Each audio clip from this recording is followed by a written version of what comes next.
Welcome back to my YouTube channel medical and nurses. मेरा नाम है कीर्ति। सो गाइज हम आज डिस्कस करने वाले हैं 500 MCQs का पार्ट सेकंड। तो गाइज जो भी क्वेश्चन है जिनका upcoming CHO, staff nurse, specially MP और UP CHO में जो आफ्टर ट्रेनिंग के बाद एग्जाम होने वाला है, व्यापम के लिए स्टाफ नर्स का पेपर होने वाला है और CRPF के लिए भी दिसंबर में पेपर होने वाला है। तो ऑल ओवर सभी एग्जाम्स के लिए क्वेश्चन है जो इम्पोर्टेंट रहने वाले हैं। तो वीडियो में एंड तक जरूर बने रहें। चैनल पर नए हैं तो चैनल को सब्सक्राइब जरूर कर लें, साथ ही साथ बेल आइकॉन बटन को प्रेस कर लें जिससे कभी भी वीडियोस पब्लिश हो आपको नोटिफिकेशन मिले और आप लोग वीडियोस देख सकें।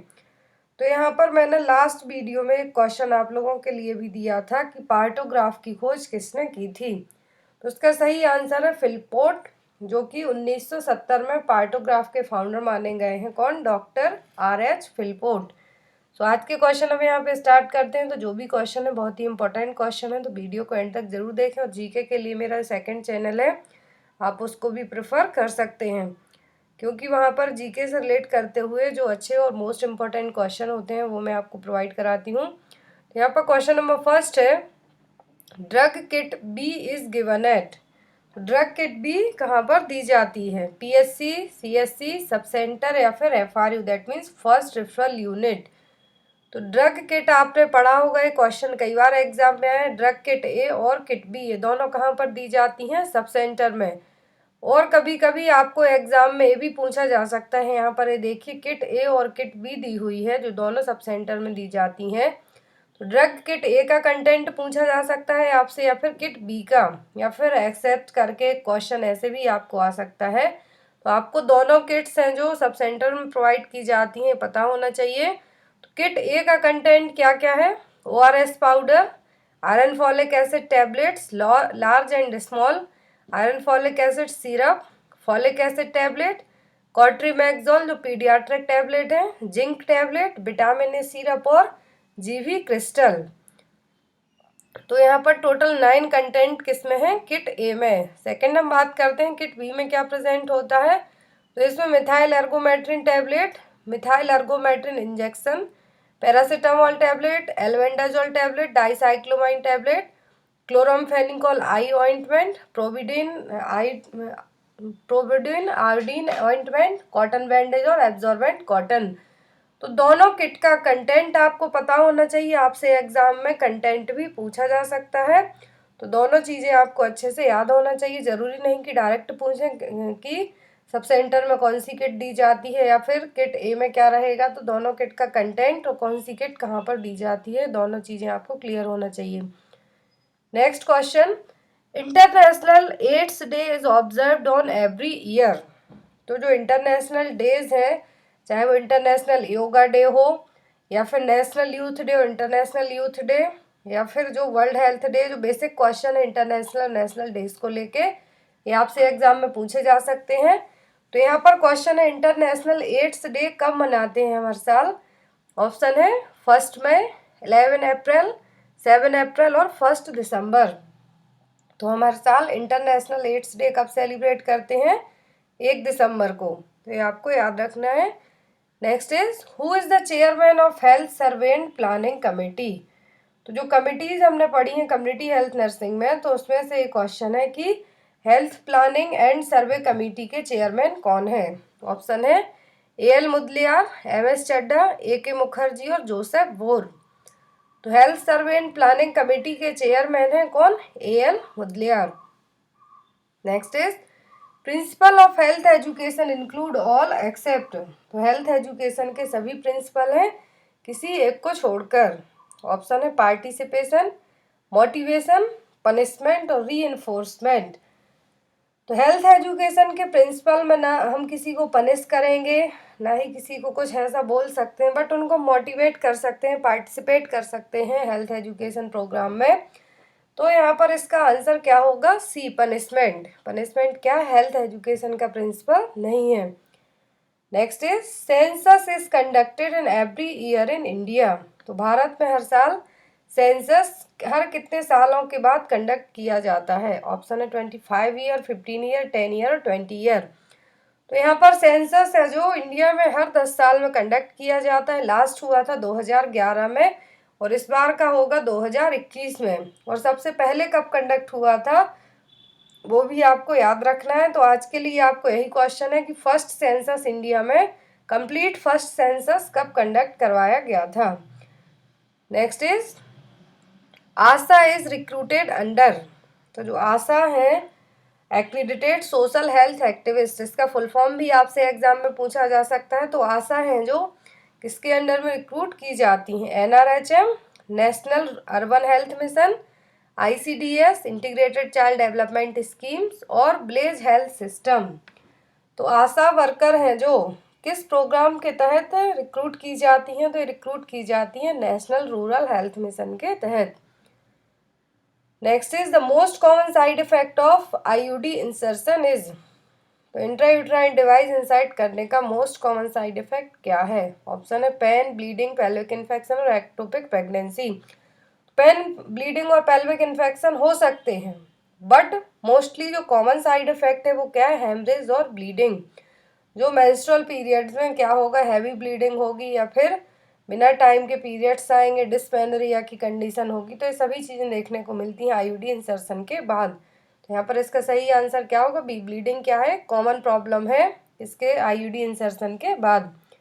Next is MMR vaccine is given at. तो मीजल मम्स रूबेला वैक्सीन है जो कब दी जाती है। ऑप्शन है एट बर्थ, 9 मंथ, 5 ईयर और 18 मंथ। तो जो मीजल्स जो एमएमआर वैक्सीन है ये दी जाती है 18 मंथ की एज में। Next is diagnosis of tuberculosis according to dots is. तो डॉट्स के अकॉर्डिंग है जो टीबी का डायग्नोसिस किस तरीके से किया जाता है। ऑप्शन है 2 out of 3 sample positive, 3 out of 4 sample positive, 1 out of 2 sample positive, D none of the above. तो मैं आपके लिए बता दूं कि आज का जो थर्ड पार्ट रहेगा उसमें हम ट्यूबरक्लोसिस और जो कम्युनिकेबल डिसीज के लिए स्पेशल जो भी मेडिसिन होती हैं, जो फार्माकोलॉजी के क्वेश्चन बनेंगे कम्युनिकेबल डिसीज से लेके, वो और उनके टेस्ट है जो थर्ड पार्ट में पढ़ेंगे। तो यहाँ पर क्वेश्चन नंबर जो 9 है कि टीबी है जो पॉजिटिव है और डायग्नोस है जो डॉट्स के अकॉर्डिंग कब की जाती है, जब एक सैंपल, 2 सैंपल लें तो उनमें से एक सैंपल क्या हो, पॉजिटिव आए। तो यहाँ पर इसका सही आंसर क्या होगा, C, 1 out of 2 sample positive. Next is according to maternal health program MCH program, daily dose of folic acid for pregnant women should be. तो मैटरनल हेल्थ प्रोग्राम के तहत जो डेली डोज रहेगा फॉलिक एसिड का वो pregnant lady में कितना होगा। ऑप्शन है 100 mcg, 200 mcg, 300 mcg और 400 mcg। तो जो डोज रहेगा प्रेग्नेंट लेडी में फॉलिक एसिड का मैटरनल हेल्थ प्रोग्राम के तहत वो कितना होगा, 400 mcg। Next is which of the following vaccine is not administered at birth. तो एट द बर्थ कौन सी वैक्सीन है जो नहीं दी जाती है। ऑप्शन है HIV, not V, it's a B, OPV, BCG और hepatitis B.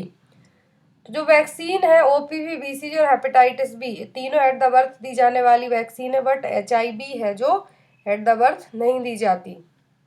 Next is DMPA is an injectable contraceptive given every time. तो DMPA है जो एक कॉन्ट्रासेप्टिव है, इंजेक्टेबल कॉन्ट्रासेप्टिव है। तो जो इंजेक्टेबल कॉन्ट्रासेप्टिव है इसको कितने टाइम के लिए क्या कर सकती है, एज अ फैमिली प्लानिंग के लिए आप यूज़ कर सकते हो और दोबारा इसको इंजेक्ट करने की ज़रूरत पड़ेगी। इसका ड्यूरेशन क्या है। ऑप्शन है 3 वीक, 3 मंथ, 2 मंथ और 2 ईयर। तो DMPA है जो कितने टाइम तक काम करती है, यदि इसका एक इंजेक्शन लगवाया जाता है 3 मंथ में तो दूसरा आपको 3 मंथ के गैप से लगवाना होगा। तो यहाँ पर इसका सही आंसर क्या होगा, बी, 3 मंथ। DMPA जो इंजेक्टेबल कॉन्ट्रासेप्टिव है कब दी जाती है, एवरी 3 मंथ में। Next is toxic shock syndrome is due to which vaccine. Toxic shock syndrome है किस वैक्सीन का साइड इफेक्ट है जो हम कह सकते हैं। ऑप्शन है मम्स, टिटनस, साल्क या फिर measles vaccine. Toxic shock syndrome है किसके कारण होता है, मीजल्स वैक्सीन के कारण। Next is minimum gap that should be allowed in between two administer 2 live vaccine is. तो यदि हम किसी में 2 लाइव वैक्सीन एडमिनिस्टर करते हैं तो मिनिमम कितना गैप देना है कि जब आप 2 वैक्सीन देते हैं तो कितना गैप होना चाहिए उन दोनों के बीच में। ऑप्शन है 2 वीक, 2 मंथ, 4 वीक या फिर 4 मंथ। तो जो गैप देना है हमें दोनों वैक्सीन्स के बीच में वो कितना होगा, 4 वीक। फर्स्ट लाइव वैक्सीन आपने यदि 1 जनवरी को एडमिनिस्टर की है, उसके बाद आपको उसके लिए 4 वीक का, दैट मीन्स 28 डेज का गैप दे के सेकेंड लाइव वैक्सीन एडमिनिस्टर करनी होगी। Next is Gobi campaign of the UNICEF includes all except. तो आपने GOBI कैंपेन पढ़ा है यूनिसेफ में, तो इसमें सभी पॉइंट्स इंक्लूड होते हैं बट किसी एक को छोड़कर। ऑप्शन है ऑब्जर्वेशन, ब्रेस्ट फीडिंग, इम्यूनाइजेशन और ग्रोथ मॉनिटरिंग। तो गोबी कैंपेन में ऑब्जर्वेशन इंक्लूड नहीं होता है, देखिए यहाँ पर। तो जो health revolution, child health revolution को इनकरेज करने के लिए, बढ़ावा देने के लिए यूनिसेफ ने एक कैंपेन चलाया था GOBI। तो यहाँ पर क्या क्या पॉइंट इंक्लूड है, G represent the growth chart to monitor child development, O oral rehydration, B is the breast feeding and I is immunisation. तो इस तरीके से आपको GOBI का फुल फॉर्म याद रखना है, आपसे एग्जाम में पूछा जा सकता है, कई बार एग्जाम में आया हुआ क्वेश्चन है। Next is which is the best determinant of the health status of a community. Community में हेल्थ स्टेटस को चेक करने के लिए बेस्ट डिटर्मिनेंट है वो क्या होगा। ऑप्शन है crude death rate, infant mortality rate, maternal mortality rate और अर्ली न्यूनेटल डेथ। तो बेस्ट डिटर्मिनेंट है कम्युनिटी के हेल्थ स्टेटस को चेक करने के लिए infant mortality rate. Next is zero incidence is a, zero incidence का मतलब क्या है। ऑप्शन है elimination of disease, रेडिकेशन of disease, elimination of infection और एरेडिकेशन ऑफ इन्फेक्शन। इंसिडेंस का मतलब तो होता है कि जो भी न्यू केस आ रहे हो किसी डिसीज के, वो क्या कहलाता है, इंसिडेंस। प्रेवलेंस होता है न्यू प्लस ओल्ड, जो भी केस हैं किसी कम्युनिटी में वो प्रेवलेंस कहलाएगा। बट यहाँ पर जीरो इंसिडेंस पूछा है तो इसका मतलब होगा एलिमिनेशन ऑफ डिसीज, किसी भी डिसीज का कम्युनिटी से एलिमिनेट हो जाना, वो क्या कहलाएगा, zero incidence. Next is micro nutrients include. तो हमने दो तरीके के न्यूट्रिएंट्स पढ़े हैं, मैक्रो एंड माइक्रो। तो यहाँ पर क्वेश्चन है कि माइक्रो न्यूट्रिएंट्स कौन से हैं। ऑप्शन है प्रोटीन, मिनरल्स, फैट और डी है यहाँ पर वाटर। तो प्रोटीन और फैट क्या है, मैक्रो न्यूट्रिएंट है, मिनरल्स क्या है, माइक्रो न्यूट्रिएंट्स। तो यहाँ पर इसका आंसर क्या होगा, B minerals. Next is pellagra is due to the deficiency of. तो पेलाग्रा है जो किसकी कमी के कारण होने वाली प्रॉब्लम है, जिसमें 4D सिम्टम आपने पढ़े हैं। तो जो पेलाग्रा है किसकी कमी के कारण होता है नियासिन की कमी के कारण। Next is a person with body mass index of 18.5 to 25 belongs to the category of. किसी पर्सन का बॉडी मास इंडेक्स है जो BMI है, कई बार मैं आपको एक चार्ट के थ्रू भी BMI समझा चुकी हूँ। तो यहाँ पर यदि किसी पर्सन का बॉडी मास इंडेक्स BMI 18.5 से 25 होता है तो किस कैटेगरी में आएगा। ऑप्शन है normal weight, under weight, over weight और ओवीज। तो ओवीज को भी अलग अलग कैटेगरी में डिवाइड किया गया है। तो जो पर्सन यदि 18.5 टू 25 की कैटेगरी में आता है तो उसका बॉडी मास इंडेक्स क्या होगा, नॉर्मल वेट। नॉर्मल वेट की कैटेगरी में है जो उसका BMI रखा जाएगा। और BMI का फॉर्मूला भी आपसे एग्जाम में पूछा जा सकता है, तो आपको वो भी पता होना चाहिए। जो BMI का फॉर्मूला है उसमें किस तरीके से आपको कैलकुलेट करना होता है, weight in kilograms divided by height in meter square. इसके थ्रू आप क्या कर सकते हैं, BMI कैलकुलेट कर सकते हैं। और यदि यहाँ पर 18.5 टू 25 पूछा है तो नॉर्मल वेट में आएगा। यदि बिलो 18.5 होता है तो किस में आता है, अंडर वेट में। और 25 से 30 के बीच में होता तो ये क्या होता, ओवरवेट। फिर जो 30 के मोर देन 30 के ऊपर जाता है जब BMI, तो इसमें ओबीज की क्लास फर्स्ट, सेकंड और थर्ड में डिवाइड कर दिया जाता है। तो आपको 3 से 4 कैटेगरी याद रखनी है कि 18.5 से कम होता है दैट मीन्स पर्सन क्या है, अंडरवेट है। और 25 तक की कैटेगरी में जाते हैं 18.5 टू 25 तक, मतलब कि पर्सन नॉर्मल वेट में है। उसके बाद जाते हैं तो किस में जाएंगे, ओवरवेट में। फिर ओवीज की क्लास है जो स्टार्ट हो जाती, first, second and third. Next is which of the following is an example for food adulteration. Food adulteration का एग्जाम्पल इनमें से क्या है। Option mixing of folic acid with bread, mixing of iodine with salt, mixing of papaya seed with paper, mixing of iron in wheat flour. तो food adulteration का जो सबसे अच्छा एग्जाम्पल है यहाँ पर, जिसमें आप पहचान भी ना पाए कि फूड में ऐसा कौन सा आइटम मिलाया गया है कि आपको पहचान करना भी मुश्किल हो जाए। तो यहाँ पर इसका जो बेस्ट आंसर होगा वो होगा C, mixing of papaya seed with pepper. तो जो आपने काली मिर्च पढ़ी होंगी, जिसको हिंदी में ही कहा जाता है, तो काली मिर्च में क्या मिक्स कर दिया जाता है, पपाया के सीड, पपीता के जो सीड्स होते हैं उनको, उनकी मिक्सिंग कर दी जाती है किसमें, पेपर में, काली मिर्च में। तो बेस्ट एग्जाम्पल होगा फूड एडल्ट्रेशन के लिए। Next is smallest bone situated in the middle ear is. तो मिडिल ईयर में सबसे छोटी बोन प्रेजेंट होती है हमारी बॉडी की, तो वो कौन सी है? ऑप्शन है स्टेपस, मेलियस, एटलस और इनकस। तो जो सबसे छोटी बोन है हमारे कान में प्रेजेंट होती है मिडिल ईयर में, वो है steps. Next is inflammation of gum is called. Gums में इन्फ्लामेशन क्या कहलाता है? Gingivitis. Next is total number of canines in human oral cavity. तो ओरल कैविटी में टोटल कितने कैनाइन प्रेजेंट होते हैं? ऑप्शन है 8, 10, 6 एंड 4। तो टोटल 4 कैनाइन है जो प्रेजेंट होते हैं ह्यूमन की ओरल कैविटी में। Next is outer layer of the heart wall is.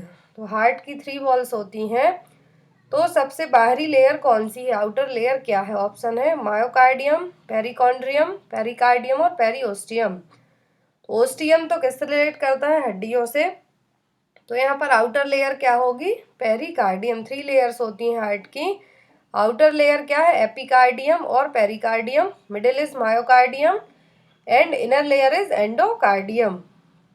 Next is type of mosquito transmitting malaria. किस कैटेगरी के मच्छर हैं जो मलेरिया का कारण बनते हैं? तो वो है Anopheles. Next is instrument used to calculate the amount of bleaching powder for disinfection of well. कुएं में यदि डिसइंफेक्शन करना है, हमें डिसइंफेक्टेंट की प्रोसेस करनी है, तो ब्लीचिंग पाउडर को नापने के लिए कौन सा इंस्ट्रूमेंट हम यूज़ करेंगे? ऑप्शन है स्फिग्मोमेनोमीटर, वॉयल्स एपरेटस, लैक्टोमीटर और हॉरोक्स एपरेटस। तो यहाँ पर जो ब्लीचिंग पाउडर नापना है हमें, यदि किसी कुएं को, वेल्स को डिसइंफेक्ट करना है, तो जो इंस्ट्रूमेंट यूज़ किया जाता है वो क्या होता है? Horrocks apparatus. Next is hormone secreted by posterior pituitary gland. Posterior pituitary gland कौन सा हार्मोन है जो सीक्रेट करती है? ऑप्शन है एफएसएच, ऑक्सीटोसिन, ल्यूटिनाइजिंग हार्मोन और प्रोलैक्टिन। तो जो हार्मोन सीक्रेट किए जाते हैं, पिट्यूटरी ग्लैंड 2 पार्ट्स में डिवाइड होकर हार्मोन का सीक्रेशन करती है, एंटीरियर और पोस्टीरियर। पोस्टीरियर पिट्यूटरी ग्लैंड जो हार्मोन सीक्रेट करती है वो क्या है? Oxytocin. Next is minimum distance between septic tank and source of water. तो पीने जो पानी का सोर्स है और सेप्टिक टैंक है, उन दोनों के बीच में कितना डिस्टेंस होना चाहिए? Minimum distance. ऑप्शन है 50 मीटर, 30 मीटर, 15 मीटर और 5 मीटर। मिनिमम डिस्टेंस पूछा है तो एटलीस्ट 15 मीटर का डिस्टेंस होना चाहिए सेप्टिक टैंक और सोर्स ऑफ वाटर के बीच में। Next is the ability to understand self is termed as. खुद को समझने की क्षमता क्या कहलाएगी? ऑप्शन है अटेंशन, जजमेंट, परसेप्शन और इंसाइट। तो खुद को समझने की क्षमता होगी, to the ability to understand self, वो क्या कहलाती है? इंसाइट। आपको खुद के बारे में सब पता हो। Next is defence mechanism in which unacceptable desires are redirected into socially desirable channels. तो डिफेंस, ऐसी कौन सी डिफेंस मैकेनिज्म है जो आप चीज़ें अनएक्सेप्टेबल हैं आपके लिए, आप उनको एक्सेप्ट नहीं कर सकते हैं, बट वो इनडायरेक्टली, जो डायरेक्टली और इनडायरेक्टली आपको सोशल तरीके से क्या करनी होंगी? एक्सेप्ट करनी होंगी। तो क्या कहलाएंगी? ऑप्शन है प्रोजेक्शन, सब्लिमेशन, डिस्प्लेसमेंट और रेशनलाइजेशन। तो ऐसी डिफेंस मैकेनिज्म क्या कहलाएगी? Sublimation. Next is false fixed belief that can not be corrected by reasoning is called. तो फॉल्स और फिक्स्ड बिलीफ हैं जो क्या कर सकते हैं, हम उनको रीजनिंग के थ्रू भी करेक्ट नहीं कर सकते, हो क्या कहलाएंगे? ऑप्शन है डिल्यूजन, हेलुसिनेशन, इल्यूजन या फिर कंपल्सन। तो फॉल्स फिक्स्ड बिलीफ में क्या कहलाते हैं? Delusion. Next is science dealing with ageing process. तो एजिंग प्रोसेस से डील करने वाली साइंस क्या कहलाती है? कहलाती है जेरेंटोलॉजी। ऑन्कोलॉजी किससे रिलेट करती हुई है? कैंसर का स्टडी के लिए। Cytology for cells. Pathology micro organism के लिए है। और जो एजिंग प्रोसेस के लिए साइंस है वो क्या है? Gerontology. Next is the term for fear of height. ऊंचाई से डर लगने के लिए क्या टर्म यूज किया जाता है? Acrophobia. Next is rabies is caused by. तो रेबीज किस वायरस से होता है? अरबो वायरस, एडिनो वायरस, लाइसा वायरस या फिर रोटा वायरस। तो रेबीज जो वायरस है, पॉजिटिव वायरस है, वो क्या है? Lyssa virus. Next is population covered by an anganwadi worker is. तो एक आंगनवाड़ी वर्कर है जो कितनी पॉपुलेशन को कवर करती है, या फिर ये भी कह सकते हैं हम कि एक आंगनवाड़ी वर्कर को कितनी पॉपुलेशन में रखा जाता है? तो वो होगी 1000 पॉपुलेशन के लिए एक anganwadi worker. Next is flag sign is a characteristics feature of which disease. तो फ्लैग साइन किस डिसीज का फीचर है? क्वासियोरकर, रिकेट्स, मरास्मस और पोलियोमाइलाइटिस। तो जो क्वासियोरकर और मरास्मस है, यहाँ पर दोनों प्रोटीन एनर्जी माल न्यूट्रिशन के टाइप हैं। बट यहाँ पर जो अदर है, तो फ्लैग साइन देखने को मिलता है किसमें? क्वासियोरकर में। इसमें क्या होता है, जो बच्चे के हेयर होते हैं, जैसे झंडे में 3 जो कलर्स होते हैं, उस तरीके से इमेज देखने को मिलती है। सेम वही है यहाँ पर। फ्लैग साइन किसमें देखने को मिलता है? क्वासियोरकर डिसीज से जो बच्चे संक्रमित हो, सॉरी पीड़ित हो, उनके लिए क्या होता है? फ्लैग साइन देखने को मिलता है। कहाँ पर? उनके बालों में, हेयर में। Next is universal immunization program was launched in India.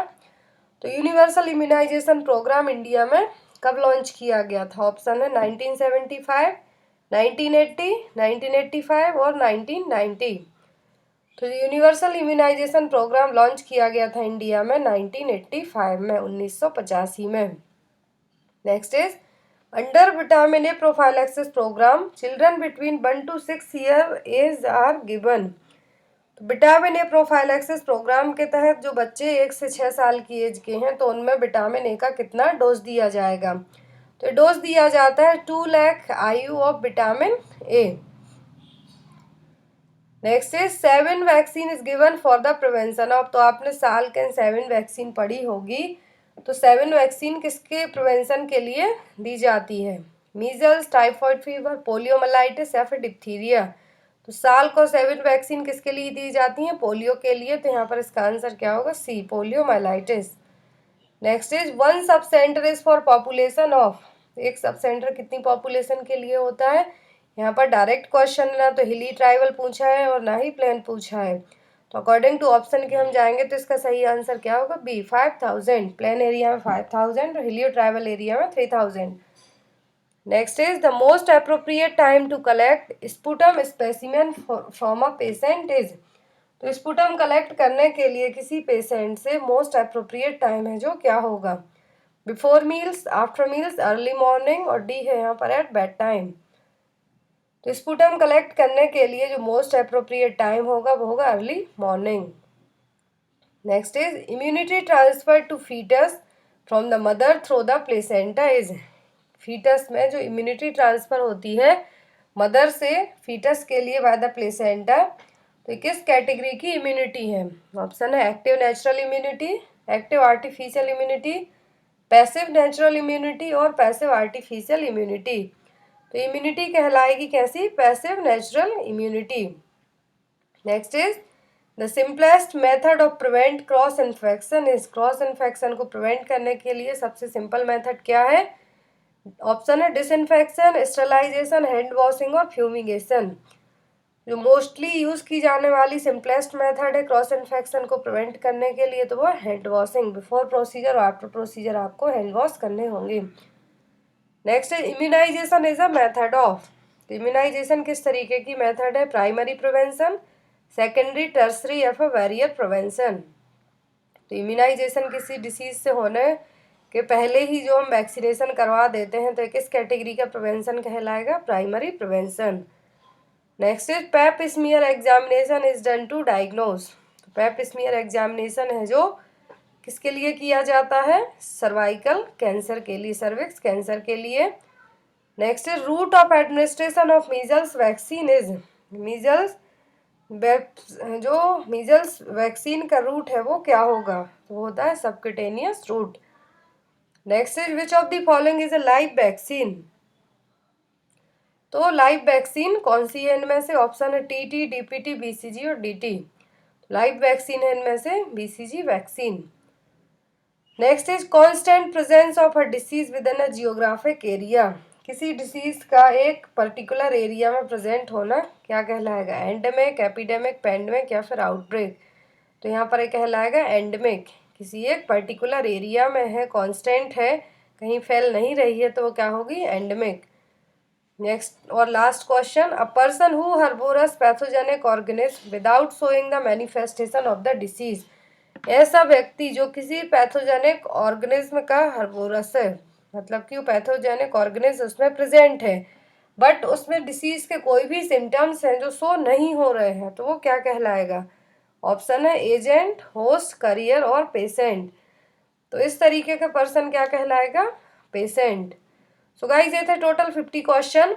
Next part में हम पढ़ेंगे जो भी कम्युनिकेबल डिसीज हैं तो उनके लिए कौन सा टेस्ट होता है और कौन सी कम्युनिकेबल डिसीज के जो बेसिक साइन है और उन साइन के साथ उनमें कौन सा फार्माकोलॉजिकल ट्रीटमेंट यूज किया जाता है। तो ये सभी क्वेश्चन हम नेक्स्ट पार्ट 3rd में पढ़ेंगे। सो आई होप आपको वीडियो अच्छा लगा तो लाइक जरूर करना। Thank you for watching us, bye bye.